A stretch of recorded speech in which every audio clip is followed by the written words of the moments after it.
Good morning, good day, good afternoon, and good evening. Once again, you are welcome in the subject Theories of Crime Causation. And your lecturer is Darlito Bernard Gedrizo, known as Sir D, Tatay D, or Dr. D.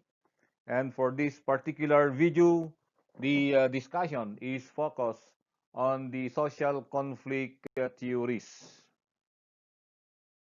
And at the end of this video, the viewers are expected to be able to restate the concepts of social conflict theory and to apply the social conflict theory in understanding crime causation. The social conflict is actually a very broad theory with regards to crime causation. It is synonymous or related with the critical criminology and other conflict-based theories. As long as there is a conflict or contradiction between the ideologies of the different classes of people in the society, okay, it will fall under the social conflict theory. So specifically, social conflict theory can be traced back from the ideologies of Karl Marx. And Karl Marx finds that society is in a constant state of internal conflicts as different groups strive to impose their will on others. So, yun ang tingin ni Karl Marx. May mga nangyayaring hidwaan at hindi pagkakaunawaan uh, within or among the different groups in the society. One tries to dominate another and vice versa. So gusto nila na kanya-kanyang control, no, para ma-impose yung kanilang will or kagustuhan on the other people. However, Karl Marx specifically talks about conflicts arising from money, okay, and power. That's why he said that those with money and power succeed in shaping the law to meet their needs and maintain their interests. So yun ang sabi niya, na yung mga may pera at may kapangyarihan, sila ngayon ang kumbaga ay nakakakontrol or nakakamanipulate sa paggawa ng mga batas at ng mga sistema para maproteksyonan yung kanilang sariling interes. Yun ang idea ni Karl Marx. So in return or on the other side, yung mga walang pera, walang power, sila ngayon ang nadudominahan ng mga nasa power, sabi niya. And according to Karl Marx, those adolescents whose behavior cannot conform to the needs of the power elite are defined as delinquents and criminals. So anong ibig niya sabihin nun? Yung mga young people, mga katutubo, no, hindi ito nakakapag-conform, okay, sa tawag natin sa ideologies ng mga elites ay tinatawag na mga delinquents at mga criminals. So further, Marx argued that laws serve as a tool of the upper class to control the lower class. So sabi niya, yung mga yung mga nasa taas ng strata ng society, yung mga mayayaman, yung mga kapitalista, and yung mga public officials, okay? So according to him, sila ay nagtitake opportunity doon sa ating batas para makontrol yung mga nasa baba sa lipunan na mga tao. At kaya sabi niya, not all crimes are committed by the lower class, but most of the time they are the subjects of arrest. In other words, sinasabi niya na hindi sa lahat ng panahon ang crimes ay nakukumit ng lower class. Sinasabi niya na sila lamang yung nagiging subject ng police apprehension because perhaps of their powerlessness. So with that, Karl Marx came up with his own explanation of criminality or crime causation when he came up with Marxist criminology and together with Friedrich Engels. So to them, crime as a function of the capitalist mode of production. In other words, kaya daw nagkaroon ng crime dahil may mga kapitalismo or kapitalist. Ito yung mga nagbi-business. Yun ang sinasabi niya. At yung economic competitiveness is the essence of social life. Okay? So in this society, according to Karl Marx and Engels, yung kompetensya tungkol sa mga economic needs or pagkuha ng economic goals ay yun ang pinakasentro ng buhay sa society. At ito rin ang nagko-control kung ano yung on what will be the form and function of social institutions. Okay? So it is the economic competitiveness, yun daw ang kumbaga nagko-control sa lahat. In other words, lahat tayo, wala tayong ibang goal kundi economic goals or economic um, sustenance ang ating nais, at yung economy natin, ito ngayon ang nagko-control sa almost lahat ng aspeto ng ating society. So with that, Karl Marx identified the elements of society, the bourgeois or the bourgeoisie. Okay, that is not bourgeois, that is not bourgeoisie, that is bourgeois or bourgeoisie. Okay, and the proletariat and the lumpen proletariat. And who are these? The bourgeois or the bourgeoisie, it includes the public officials, the government itself, kasi sila yung may power. It may include the laws of the land, the laws of the government, the education, the religion, and more or less even the capitalists or lahat na mga mayaman, sila yung mga landowners like that, no? Yung mga business owners, so sila yung tinatawag niya na mga bourgeoisie. Okay? And who are the proletariat? The proletariat are the laborers or the working class, no? Yung mga manggagawa, sila ngayon yon. At yung mga lumpen proletariat, ito yung mga useless sa society, mga non-productive, okay? Yung mga taong grasa, yung mga drug addicts, no? Yung mga tambay, no? Sila daw yung mga lumpen proletariat, no? Walang maitutulong sa ating society, yung mga hindi na nagtatrabaho. So further, the rich or the bourgeoisie use the fear of crime as a tool to maintain their control over society. Okay, so panakot nila yung mga batas, no, against them or against capitalism or against the upper class people. Kaya nakokontrol nila yung society natin. And paano nila kokontrol yung mga mahirap? Okay, according to Marx, ay through police apprehension and incarceration sa mga crime na nakukumit nila. And eventually, the middle class people, yung mga nasa gitna, okay, mga hindi naman categorized na mahirap, di rin categorized na napakayaman, they are diverted from caring about the crimes of the powerful because they fear the crimes of the powerless. So the powerless are the poor. In other words, ay takot sila kasi yung mga crimes daw ng mga poor, ito yung mga tawag natin, ito yung mga pagnanakaw, pagpatay, no? Yan, yung mga sexual violence and other aggressions, yun daw ang kaso ng mga mahihirap. Okay? So uh, hindi nila napapansin yung kalokohan na ginagawa ng mga mayayaman, yung pagmamanipulate nila sa ating economy or sa ating society. Okay, and normally, according to Marx, criminals come from the third class in society. And the lumpe proletariat, okay, who would play no decisive role in the expected revolution. So, sinasabi ni Marxist na kaya may crime dahil sa economy. Kaya sinasabi niya, kung bakit kaya walang kapitalismo, pari-parehas na lang tayo. So, yun ang tawag natin communism, no? Na pare-pares na lang tayo, government na lang ang capitalist, pare-pares na lang tayo para mayroong equal share ng economic needs. Kasi sabi ni Marx, kaya nagnanakaw yung mga mahihirap kasi kulang sa finances, kulang sa material sustenance, sa material provision, kaya napipilitan silang magnakaw. Yung sabi niya.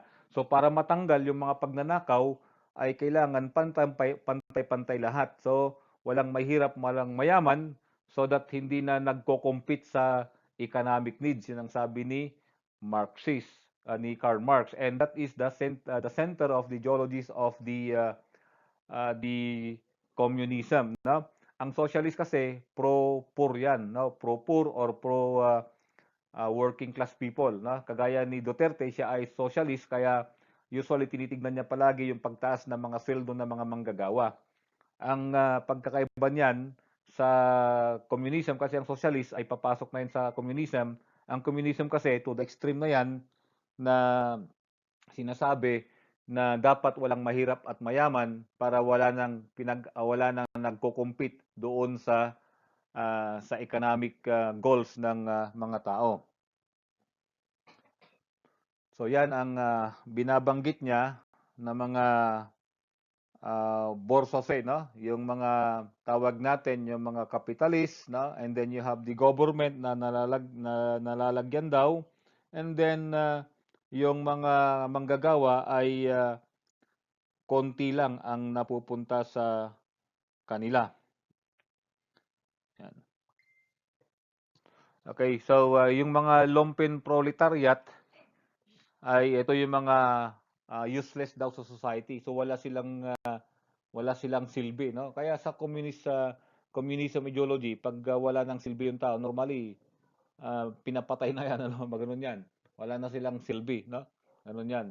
Unlike sa democratic country, inaalagaan pa rin ng mga yan. Okay? So, with that, sabi ni Marxist, merong dalawang uri ng Marxism. Ang una, yung structural Marxism. The structural institutions of society influence the behavior of individuals and groups by virtue of the type of relationship created. So ano yung mga structural institutions of society? Well, ito yung government mismo at yung mga businesses. So paano nagkakaroon ng crime? So ganito, sa structural Marxism, itong pillars of the CGS, including the government and the laws of the land, normally ito ay ang nakikinabang lamang yung mga kapitalist. Okay?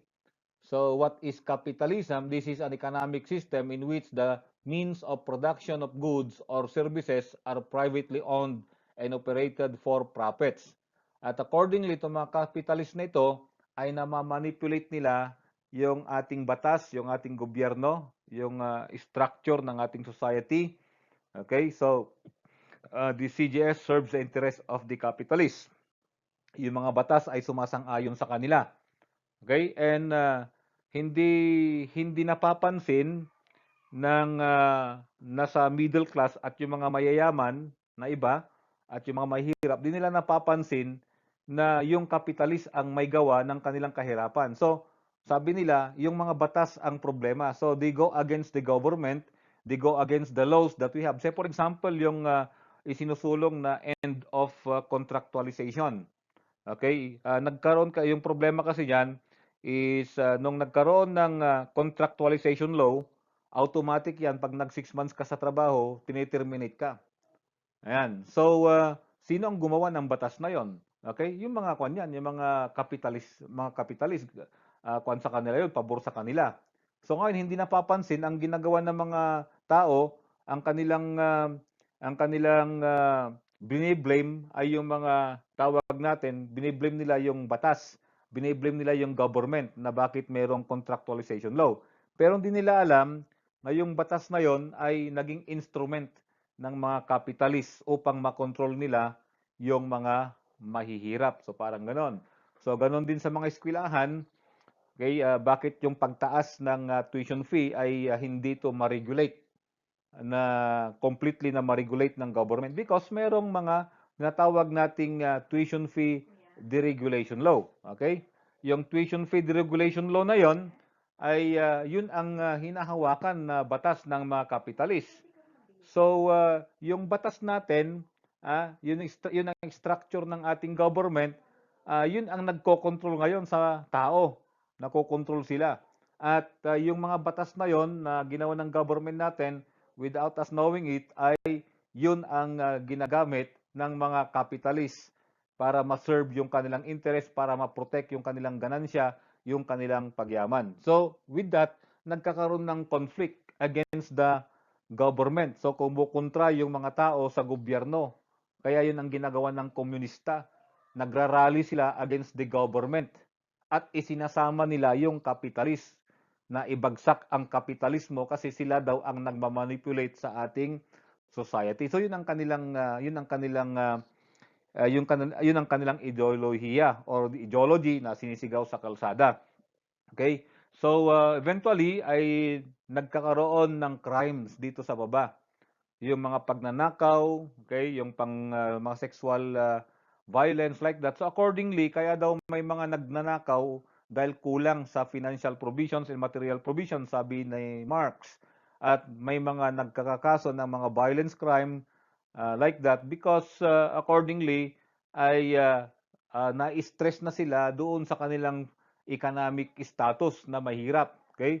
So sinasabi ng Marx na dapat ang crime ay yung mga nakukomit ng mga capitalist at ng government na tinatawag natin na nagdi-diminish doon sa economic power ng mga tao. So that is the structural Marxism. Okay, so instrumental. Okay, so conflict theory, specifically according to Bonger, Darendorf, and George B. Bold. So according to them, kaya mayroong crime kasi yung class struggle. Dahil nga may mahihirap at may mga mayayaman. Okay? So lesser daw yung nakukumit na crime ng mga mayayaman kasi sagana na sila sa kanilang tawag natin sa kanilang economic needs. So ang iba na ang crime ng mga 'yan, okay? Normally sa vices, no? Sa prostitution like that. Okay? At sa mga droga. But sa ang mga mahihirap sa lower class, basically they most of them commit crimes against property or crimes against person out of economic struggle and out of class struggle. So eventually they go against the wealthy, they go against the government. So may conflict. So classes that are struggling here are the upper, the middle, and the lower class.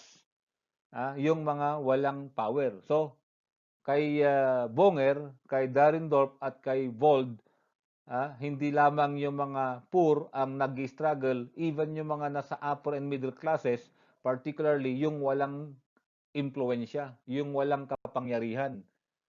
Okay? Sila'y mayayaman, sila'y nasa taas na antas ng society, pero sila ay kulang sa influence sa government. So, even them are controlled by the powerful in the society. So, conflict works to promote crime by creating a social atmosphere in which the law is a mechanism for controlling dissatisfied, have-not members of the society while the wealthy maintain their position of power. Okay, so yun, conflict. Na? So, may mga mayayaman at mahihirap din or middle class na hindi rin sila makagalaw ng maayos sa society kasi they are controlled by the powerful in this country. Okay, so kasi hindi naman lahat ng mayayaman ay very powerful sa country natin. So may mga mayayaman din na they are also controlled by the government. Okay? Controlled by the powerful through the government. And eventually, because of those class struggle, because of those economic struggle, so nagkakaroon ng crime. So further, the conflict theory viewed also that crime is defined by those in power. So sila ang nagde-define. Sila ang nagsasabi kung dahil sa true sa batas na ginagawa nila, nasasabi nila kung sino ang kriminal. Kaya tuloy, marami silang mga violation na hindi ginagawan ng batas para hindi sila matawag na kriminal, no? So for example, hanggang ngayon, hindi pa rin na-approvean yung end of contractualization law because it will go against the powerful kasi sila naman yung may mga malalaking businesses silang tatamaan doon. So kapag ginawa nilang batas yon, sila mismo magiging criminal. Okay? So kumbaga, minamanipulate nila ang ating ang ating legislation at sila ang nagdedetermine kung anong klaseng mga batas ang ilalabas nila na magiging kriminal, no? Okay? Kagaya ng political dynasty, bakit hanggang ngayon hindi pa rin ma-approvean yung law against political dynasty? Kasi magiging yung violator noon magiging kriminal. Kapag violator ka ng law, magiging kriminal ka, magiging offender ka. So pag pinasa nila yon, sino nga ba ang mga violator ng political dynasty kundi yung mga nakaupo ngayon sa power, nakaupo ngayon sa ating administration. Okay? So everyone may desire wealth, but it is the most privileged people with the most capital who can enjoy luxuries and advantage. So may mga yayaman pero hindi rin nila kayang sumabay sa powerful at saka pinakamamayaman. Okay? And the people care only for their own lives and pleasures and ignore the plight of the disadvantaged. So that is a problem ng conflict. Kaya nagkakaroon ng conflict kasi mayroong kanya-kanya na tinatawag. So, kumbaga, may competition sa economic or the competition over economic provisions in a given place or a given country, resulting to conflict, resulting to stress, resulting to frustration, and eventually resulting to aggression and violent behavior of people.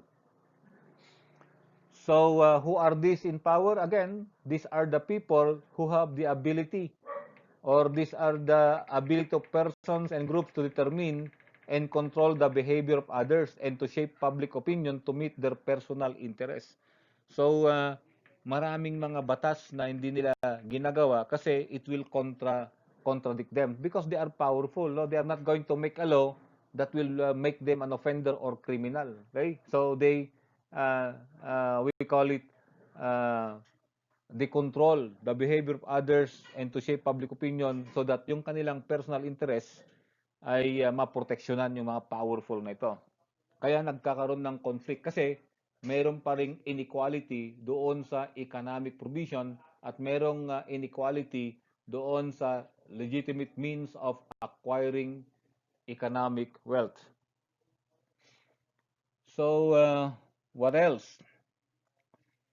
So this is an example of conflict theory. So on the other side, on your left of the screen or the monitor, ito yung mga working class people. Kukunti lang yung kanilang pinagsasalu-saluhan na pagkain. And there is a division between them and the wealthy people and the powerful na mangilan-ilan lang sila and yet sagana yung kanilang pagkain. Yung pagkain sa table, that is a representation of the inequality of economic wealth sa isang lugar. Okay? Na napakarami yung mga laborers and yet kukunti yung kanilang pagkain or yung wealth na pinaghahati-hatian. So therefore, nagkakaroon ng conflict between the different classes of the government or of the society.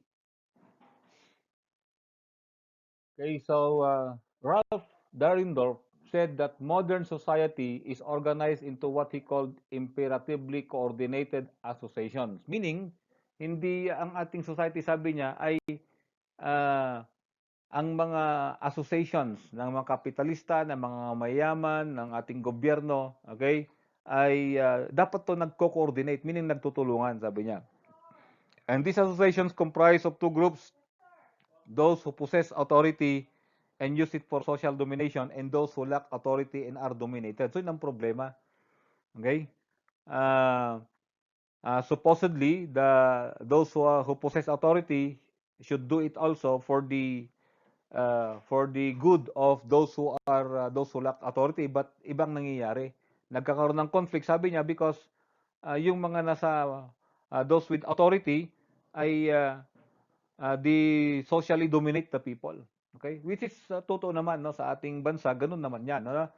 Na yung mga mayors, mga governors, sila na lang, sila na mga public officials na sumasahod sa gobyerno, sila pang may-ari ng mga gasolinahan, ng mga sikat na mga fast food centers sa inyo, no? Okay? So nado-dominate yung mga kulang sa authority. Okay? And society is a plurality of competing interest groups. Okay? Na ang society natin ay kumbaga ay talagang marami nag-aagawan sa economic wealth na tinatawag natin. So, yun ang nag-create ng conflict at yung conflict na yan, kapag di yan na-overcome, magkokos ng frustration sa mga tao and anger and eventually magkokos yan ng criminality. So, this is an example, no? The rope, no? Yung tali na hinihila nila, it may represent economic wealth. Okay? So, the parts of society do not work together harmoniously. So, supposedly, dapat yan may coordination. Yung mayayaman ay iangat ang buhay ng mahirap at yung mahirap tutulungan yung mayayaman. Ang problema ay si mayayaman lang ang umaangat. So that's the problem. So the society's parts are competing with one another for limited resources.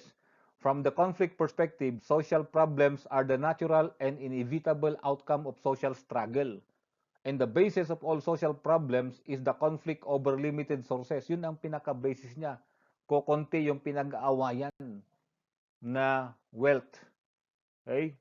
And the more powerful they exploit now the society resources and oppress the less powerful. And those who are exploited react to their oppression and create more social problems by committing crimes.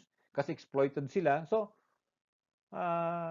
sila yung mga bumabagsak na mga drug addicts, mga naging retreatists, no? So, sila yung mga nagkukumit ng robbery, crimes against property, which add to the problem of the society, yung crime na nakukumit nila.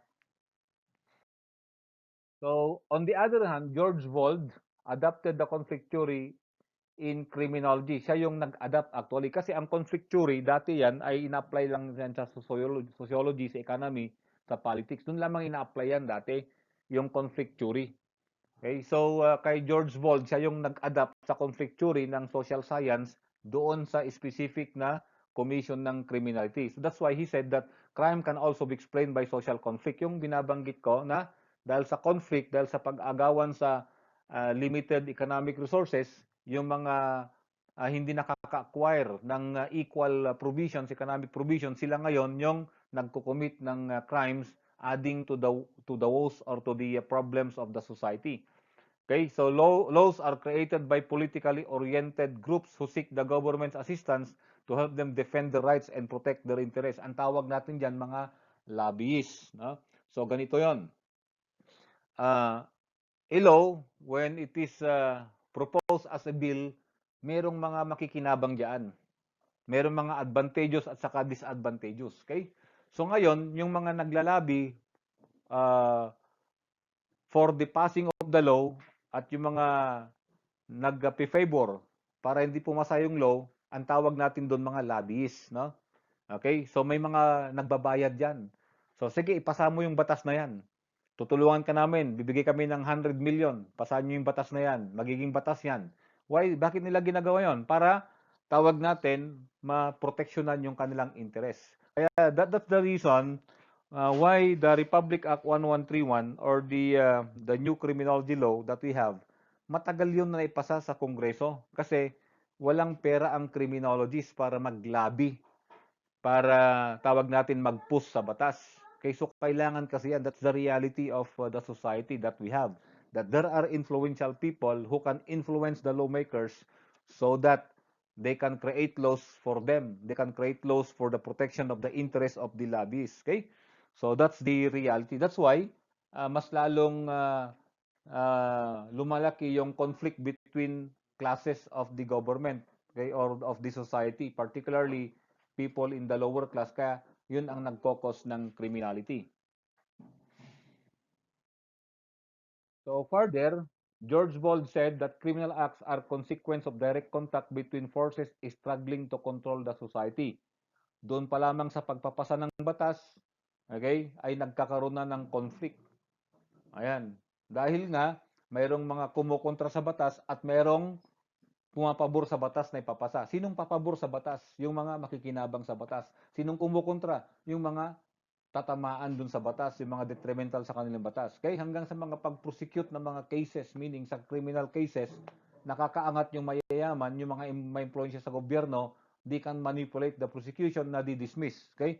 Kaya minsan, di natin maiwasan na bakit may prima facie evidence na yung isang tao, isang mayaman, ay tawag natin na may nakakita na siya ang nag-commit ng crime, siyang pumatay, and yet na-dismiss yung kaso because they can dominate, they can influence the people in the prosecution, in the trial, no?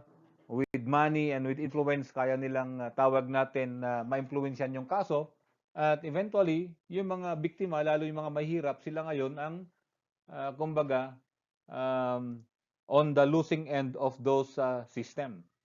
So, of course, hanggang doon sa developing relationship between inmate and guard, meaning kahit doon sa mga tawag natin doon sa sa kulungan. Yung mga malakas magbigay doon sa mga gwardiya, sa mga prison guard, sila ngayon ang maganda ang katayuan doon sa loob ng kulungan. So, it's very true, no? That in the National Bilibid Prison, yung mga multi-millionaire na mga drug lords doon ay magaganda yung kanilang kubol, yung kanilang mga apartment, okay, yung mga dormitory. Dormitory kasi tawag nila doon. Okay? At why? Ano, bakit sila kapag papasok ng mga luxuries nila doon? Because they are influential and they have money to influence the prison guards. Kaya walang ginawa itong ating government ngayon na kundi linisin yung National Bilibid Prison para pare-pares sila. No? Imagine nyo, nakulong ka nga. Pero you are living a life of a king inside the uh, the jail or the prison. So nagkikreate yan ng conflict. Okay?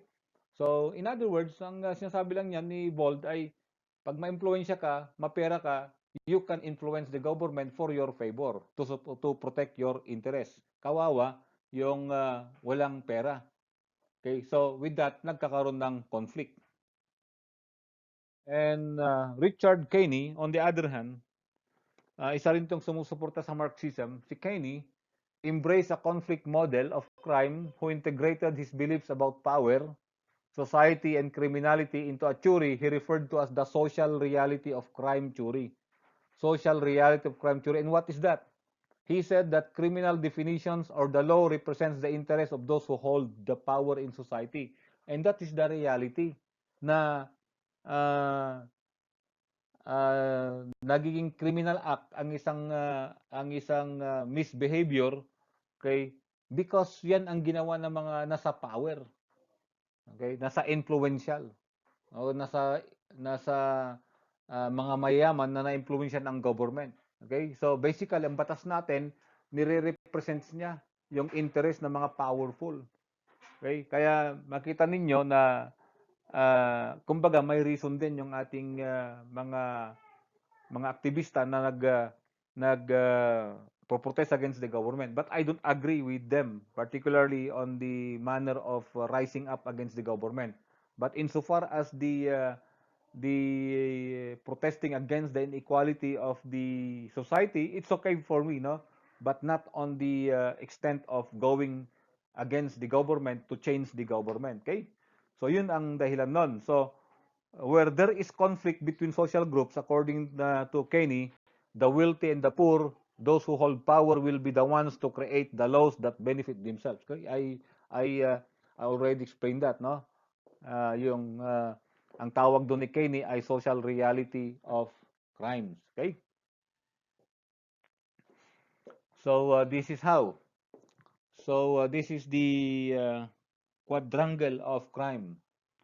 So there is a contradiction between the construction of ideology of crimes as to the formulation of definition of crimes. In other words, mayroon ng friction, mayroon ng conflict na kaninong ideology. Eh kapag yung ideology ng mayayaman yan, maiiba yung definition ng crime. Kaya ngayon ang problema, ayaw nila na magkaroon ng death penalty yung mga powerful. Bakit? Sila yung mga may problema sa plunder eh. Kaya ayaw nilang maipasa yung death penalty kasi ang plunder is punishable by death penalty. So ayaw nila na gawin yon because sila ang tatamaan nun. So sila ang nagko-control kung anong mangyayari sa definitions ng criminal laws natin. Then even the application of the definition of crimes, nagkakaroon din ng problema diyan, nagkakaroon ng conflict. Okay? And then the application of the laws that we have, hindi pantay-pantay. Kaya pag mayaman ka or mahirap ka, talo ka.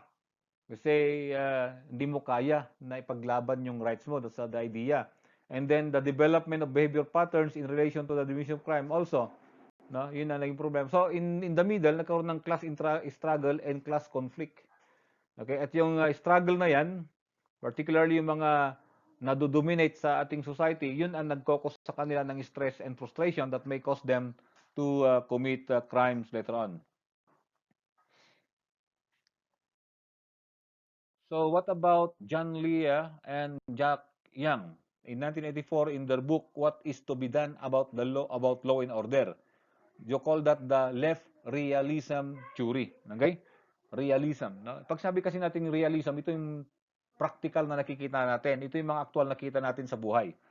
So they taking a more realistic approach. Pag sabi kasi natin realistic, ito yung tawag natin yung actual na nangyayari. Saying that street criminals prey on the poor, thus making the poor doubly abused, first by the capital system and then by the members of their own class. Ibig sabihin yan, itong mga mahirap na ito, nagtatrabaho, sila na nga ay biktima ng capitalism, tapos mahuhold up pa sila, ma-snatch pa sila, ang baba na nga ng sweldo nila, nanakawan pa sila. So sila ay nagiging doubly abuse or double abuse or double victimized. Okay? With their economic status in life, very prone pa sila sa criminal attack. Okay? From among their own class. Okay? Kaya mas marami pa rin yung mga nanakawan, yung nasa lower class, mga nasa middle class, yung mga kulang sa protection. So their equation is very simple. So there is a relative deprivation equals discontent. So remember the relative deprivation theory na kulang yung economic yung legitimate goals to gain to acquire economic gains. So nagkakaroon ng discontentment. And then yung dagdagan mo pa, okay, discontentment plus dagdagan mo pa ng kulang ang political will para ma-solve yung problema sa crime. So eventually, crime victims in all classes need and deserve protection. So in other words, nagkakaroon ng crime dahil sa frustration ng tao sa economic wealth, economic provisions, kakulangan ng economic deprivation of economic wealth, and then hindi pa protektado ang tao against criminality. So mas lalong nagkakaroon ng crime according to the left realism theory of John Lea and Jack Young. So how? So ito yung nangyayari sa left realism. Yung mga big businesses, mga capitalists, no? Okay? So nabibiktima na nila yung mga working people, mga mahirap dahil sa mababang pasahod, kulang ang economic benefits like that, no? Yan. So mababa yung wage nila, compensation nila. So biktima na sila. Okay? And then sila pa ay tawag natin na mabibiktima ng pickpocketing, okay, ng robbery, mga ganon. So naging double victim na itong mga mahirap. So that is the left realism theory. Yan ang katotohanan, sabi nila. Okay? So that is the idea of John Lea and Jack Young. Then later on, we have peacemaking theory. So according to the peacemaking theory, yung punitive system, yung pagbibigay ng imprisonment, pagkukulong sa mga criminal, sabi, ay mayroong mga consequences. Nakakatulong ito sa pagtaas ng crime rate, sabi nila. Pag kinulong mo yung isang tatay, ang problema sa mga anak niya na naiwan, wala nang magtatrabaho para sa kanila. So eventually, ano mangyayari sa mga pamilya nito na kulang na wala nang nagtatrabaho para sa kanila? So those people may resort to crimes against property para mag-survive kasi yung kanilang breadwinner ay nakakulong. Okay? So sabi ng peacemaking theory ay wala. Sabi nila, mas lumalala yung problema kasi yung economic capability ng pamilya na nawalan ng breadwinner ay mas lalong naghirap. That may lead them to commit crime. And not only that, yung sistema sa incarceration, sistema sa kulungan, ay paglabas ng kriminal ay mas lalong tawag natin naging criminal, hindi siya totally na reform. So yun ang sabi ni Larry Tiff and Dennis Sullivan and their book, The Mask of Love. So, the only ways to reduce crime now is through peace and humanism, meaning magkaroon ng peacemaking, criminology, no? Maging soft. Okay? Kung mababawasan yung pagkakulong, okay, ng pagpapatawad, everything, para o kaya mas maigsi yung imprisonment, parang ganon, so that babalik yung economic capability ng tao na naging na nakulong or na-convict. So conflict resolution strategies can work, meaning Hindi ba pwedeng ariglo? Yun ang sinasabi niya.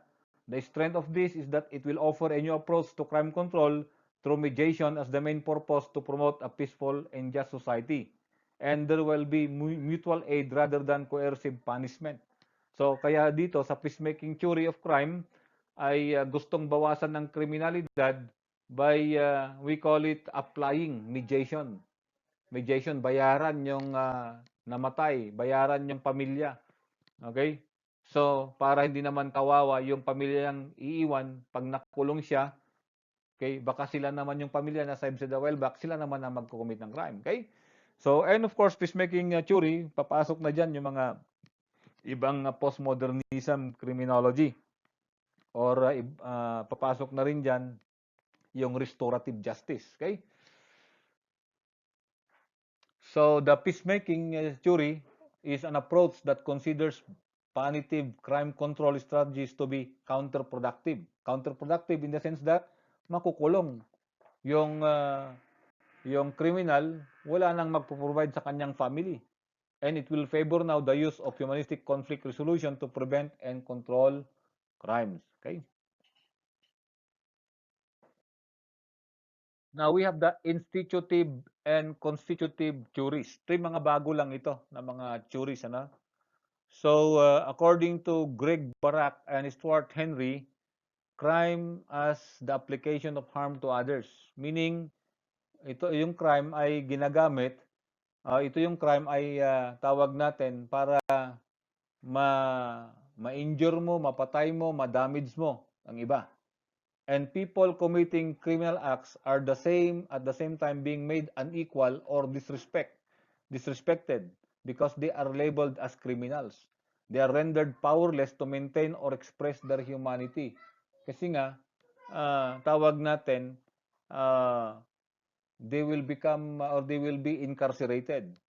So the act of making people criminal is becoming a crime. Okay? So kumbaga, pag sinabi mong institutive or constitutive jury, patungkol ito sa batas actually. Okay, yung definition nila sa mga criminal acts. Okay, so that's the idea of Greg Barak and Stuart Henry. And further on, we have the identity fusion theory, which is also a very recent theory insofar as crime causation is concerned. In the identity fusion theory is a sociological theory, particularly in the social psychology, in which you try now to fuse your identity with a certain group. The word na fuse, yung identity mo, okay, i-adapt mo yung identity ng group or yung family, parang ganon. Okay? Kaya kapag ikaw ay nagpulis, kailangan yung identity mo ay akma doon sa identity ng PNP. So, parang ganon. Okay? Ayan. So, it is a visceral feeling of oneness with the group that is associated with increased permeability of the boundary between the personal and social belief. Okay?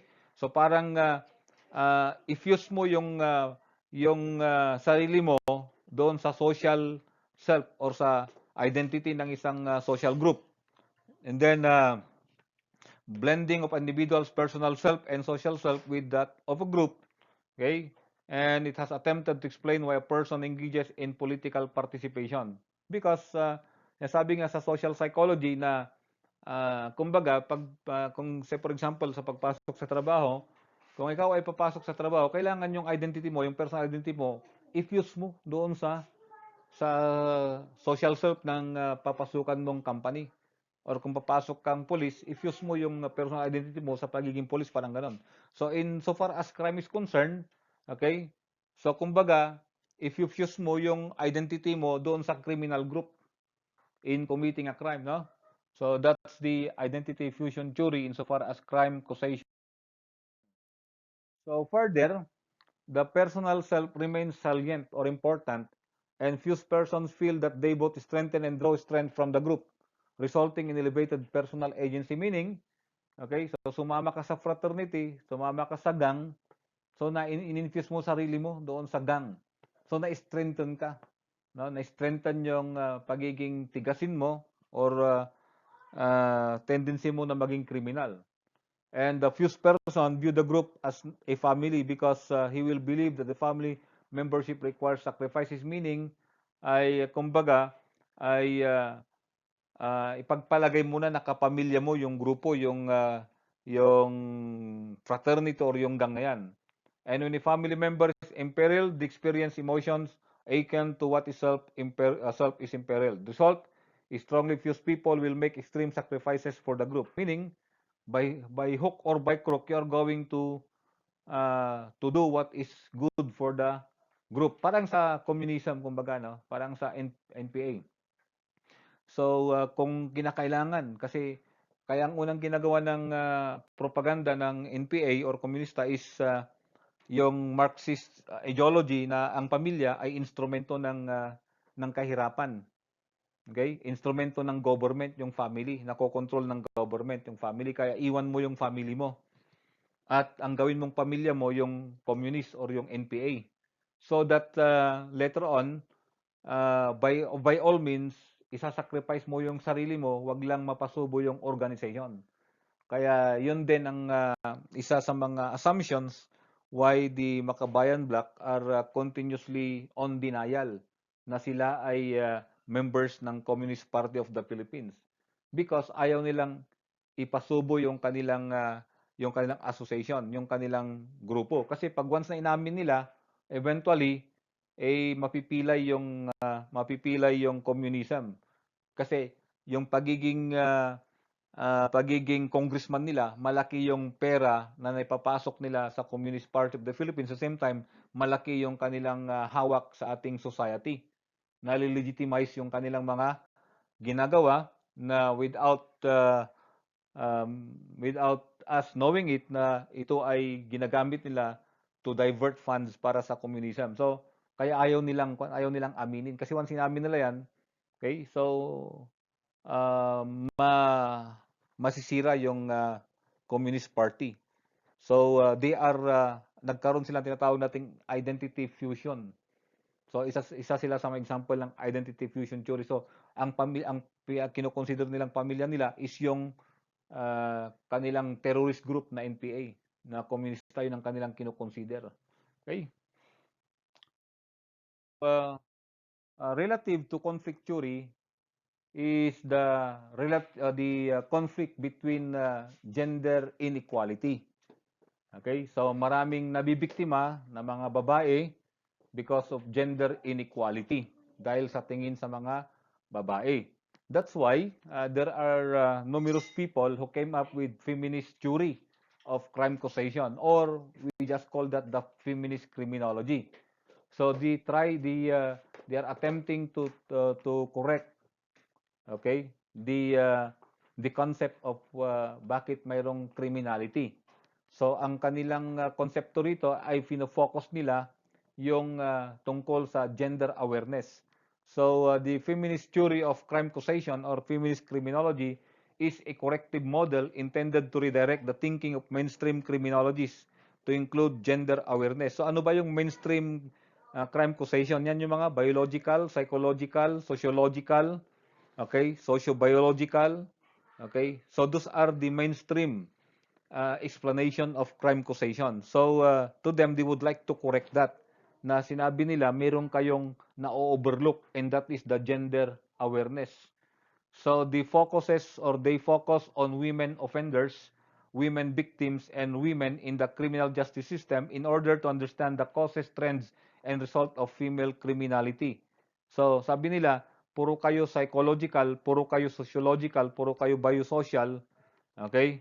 Pero tingnan ninyo na mayroong pagkakaiba naturally ang mga female population. Yun ang sinasabi ng feminist crime causation.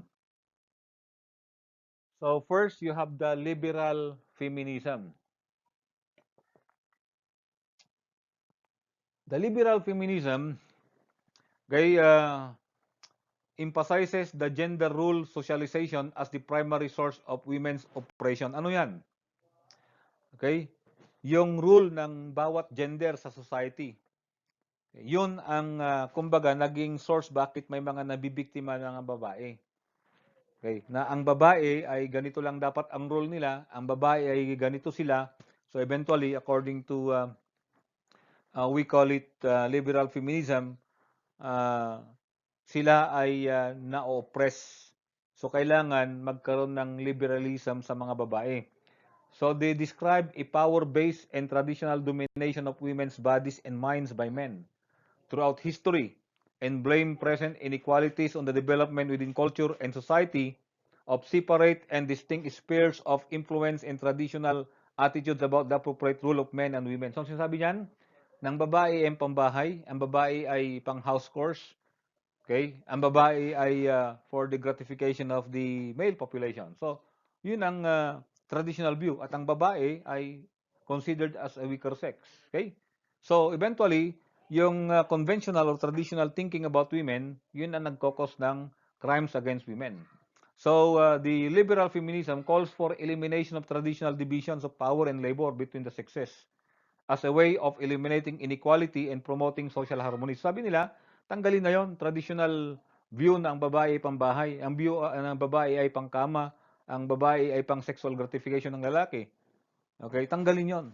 Sabi, na ang babae ay pambahay lamang, di kaya sa pang-industry. So, tanggalin yan. So, yun ang liberal. So, you release the women. So, liberal. You liberate them to participate in the society, to participate in the economic endeavors of the society. This is the idea of the liberal feminism. So that maiwasan yung crimes against the women. Kaya marami ang na-exploit accordingly because yun ang tingin nila sa babae. So in the liberal feminism, they are pushing for the women na we are equal to you and you are equal to me, na anong magagawa mo, kaya rin namin. Okay? Yun ang sinasabi ng liberal feminism. So, liberate us to join the economic forces. Liberate us to join the society. And in liberal feminism, accordingly, nagkakaroon din ng, kumbaga, increase ng crime rate involving female because they are liberated sa society. Nung nasa bahay sila, hindi sila nagkakapag-commit ng crime, pero nung sila na-liberate sa society, mas na-involve sila doon sa mga social deviances. In the radical feminism. So, in the radical feminism, ito yung, kumbaga, sinasabi niya na ang karamihan kasi sa mundo ay patriarchy ang kaisipan. No? Ito yung dapat palagi ang nagdo-dominate ay lalaki. Okay? Lalaki dapat ang boss. So, parang ganon. Leading to the women's oppression. Defecting men as being fundamentally brutish, aggressive, and violent, and controlling women through sexuality by taking advantage of both women's biological dependence during childbearing years and their lack of physical strength relative to men. So yan, nangyari nun. So, mas dominante ang lalaki. So, nagiging sexual object ang babae. So, the exploitation of women by men triggers women's deviant behavior, meaning dahil na-exploit sila, that's the cause bakit sila natitrigger na maging criminal, maging prostitute, maging drug addict, maging robbers, theft, and like that, no? Because young women who are sexually or physically exploited may run away or abuse substances and become criminalized. Okay? So, according to the radical feminism, because of the exploitation of the weaknesses of the women, okay, it leads women to become criminals. Ayan. On the other hand, kanina, yung liberal feminism is kulang sa opportunity, sa equality ng mga babae, kaya sila na-exploit. But in radical, because of their exploitation, they become either a criminal or victimized by criminality. So, in radical feminism is kailangan tanggalin yung ugat. And yung ugat ng exploitation is the patriarchy view of people. So radical feminists aim to dismantle the entire system of patriarchy rather than making adjustment to the existing system through legal or social efforts. The Marxist feminism, ganun yan, yung mga babaeng trabahador. Sa Marxist kasi, ang focus niya sa mga laborers, workers, na exploit ng mga capitalist. So, ganun din. Oppression of women caused by their subordinate working class status in capitalist societies, na yung mga babae, mas mababa yung sahod, kasi ang assumption, mas kukunti na gawang trabaho. Yung mga babae, hindi na nabibigyan ng magandang benepisyo because they are looked upon as lesser or weaker sex. Yun ang sa Marxism. That's why they are exploited in the economic endeavor. So within the capitalist society, women may be drawn into crime commission in an effort to support themselves and their children because mas kokonti yung trabaho na ino-offers para sa mga babae. But of course, today, medyo halos equal na yung labor force ng babae sa kalalaki. Unlike some years ago, some decades ago, na women are forced to stay home and to do other course or to resort to prostitution because of lack of employment for them. At kung meron mang employment for them, yung mga mabababa na mga trabaho ang binibigay sa kanila doon sa mga businesses. Okay? So men commit violent street crimes more often, whereas women commit property and vice crimes. Because, yung sabi ko nga, walang economic opportunity yung mga babae. Okay. So, ito yon, no? The capitalists ay nagkakaroon ng mas kokonti lang yung naibibigay na work for women. Mas marami sa lalaki. At kung meron man daw sa babae, according to Marxists, ay mas mababa pa yung kanilang economic benefits. So, resulting to their exploitation, and their exploitation may lead them to resort to criminality or vices. So, socialist feminism. So, again, no, ang socialist saka Marxism, magpinsan yan eh. Pag sinabing socialist kasi, ang focus mo para doon sa economic well-being ng mga workers. Okay? So, sa socialist feminism, gender oppression as a consequence of the interaction between the economic structure of society and gender-based rules. Yan. So, they are pushing for egalitarian society, yung society na equal society. Ayan. Na, kumbaga, dapat pare-parehas ang sahod, pare-parehas ang economic treatment. Okay, so that's why I told you that socialist is very much related to Marxist principles. Okay, with the aim of creating a society that is free of gender and class division. Ayan. So, an egalitarian society, ang prinsipyo dapat pare-parehas. Yan, yun ang sinasabi ng socialist feminism. So again, as I've said, no, very much related yan sa Marxist. Sa Marxist lang kasi, ang focus nun yung violation against women sa mga workers. Ang sasabi na ng egalitarian ay yung dapat pare-parehas yung opportunity for both of the sexes or the genders.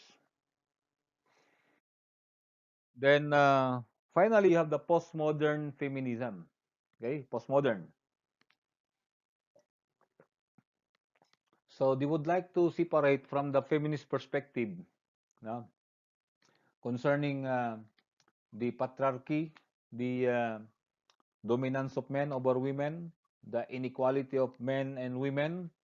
So, they would like to depart from that points of view, and they started questioning the existence of any one truths, including women's operation, and rejects fixed categories and universal concept in favor of multiple truths, and as such, examine the effects of discourse and symbolic representation of claims about knowledge. So, ganito yan. Yung sabi doon na hindi lahat ng babae ay magkakaparehas. So, yun ang sinasabi nito. Okay? So, wag mong i-generalize ang babae. Among the women, meron pa ring pagkakaiba. Yun ang sinasabi ni Amanda Borges Proctor na dapat yun ang makita. Okay? So, ang babae, hindi mo pwedeng i-generalize na pare-pares ang personality and character. So, according to them, kailangan titignan pa rin yung other truths about women. Okay? That women basically differ from one another. Hindi pwedeng ma-generalize ang character and personality ng women. That's according to Amanda Borges Proctor. That failure to do that, it may cause exploitation and oppression against women, and further, it may lead to criminal behavior among women, among those exploited and oppressed women. So with that, what about the Bible? Ano naman sinasabi ng Bible patungkol sa conflict sa society, concerning economic conflict? So in Zechariah chapter 7 verse 9 to 10, the Lord God said, "Render true judgment, show kindness and mercy to one another. Do not oppress the widow, the fatherless, the sojourner, or the poor, and let none of you devise evil against another in your heart." So sinasabi, tuturo ng Bible na walang maglalamangan, walang maglulukuhan sa anumang larangan ng buhay. And of course, dahil nga may nalalamangan, sabi ng conflict theory, kaya nagkakaroon ng conflict among the different classes or groups or associations in the society. Okay? So that's all for the conflict theory. There may be more for this, but it will be taken in different subject matter. So once again, thank you for watching and listening. If you have not subscribed yet, please uh, click the subscribe button and the notification bell. Once again, thank you very much and God bless us all.